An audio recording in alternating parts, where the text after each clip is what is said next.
muzi ko agiye gutangura inkino za Ligue des Champions z'abigeme muri Afrika.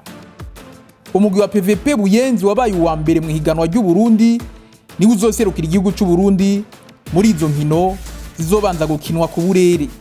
Imyimenyerezo yabo irabandanya kuko bazokina mu kwezi kw'indwi kuza mu gihugu ca Kenya. Abigeme babandanya bitegura ku buhinga buhanitse. Umumenyerezo wabo Jumaine niyo nkuru ati imyimenyerezo igenda neza. Icambere twahereye muri ntunzenya condition physique kuko nico cambere kitugora umupira w'iwacu ngaha w'abakobwa.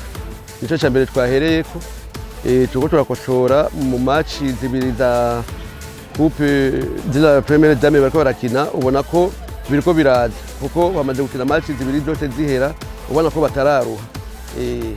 Ku niveau yo ngaha urabona ko ari mitende, hama ku niveau yo hanze nayo niyo turiko turashikaho kugira ngo turabe aya mamaci ariko araduha inzira yo kugira ngo tugubandaye tutegura match tuzokina hanze.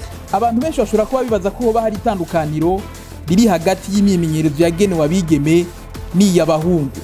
Jumaine yamenyereje Musongati bakaba bamenyereza umugwi wa PVP ati byose n'umupira. Je nibaza ko icambere umupira bakina n'umwe, nta mupira n'umwe wanditswe ko ukina abagabo ukakina abakobwa. Umupira n'umwe na entraînement bagira ifo ko bagira entraînement zimwe. Hama ibitandukanye no gutamenyera, ntibaramenyera entraînement zigoye, nizo tuko turabashiramwe kugira ngo bamenyere.